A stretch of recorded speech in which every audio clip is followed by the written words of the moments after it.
Sus pastilan. Pagkahamisa gid kay tanan. Tanawa ra gud na. Pagkahamisa gid kayo, hamis pa ni sa imo auntie ug angkol. Tanawa ra gud na angkol oh.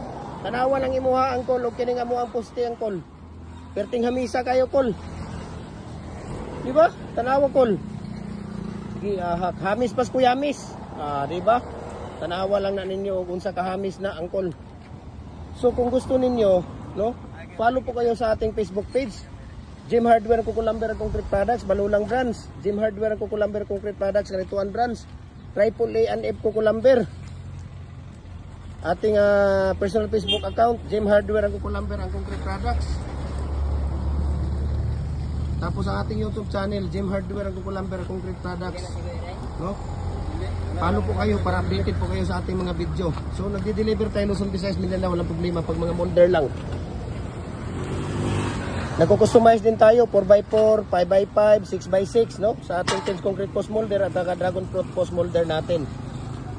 Hollow blocks natin 4, 5 size, commercial saka standard, walang problema.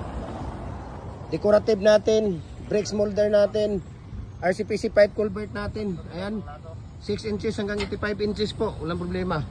So ano pang hinihintay ninyo? I-private message nyo ako, share ko sa inyo ang price list saka shipping details. Okay? Maraming salamat at God bless po sa ating lahat.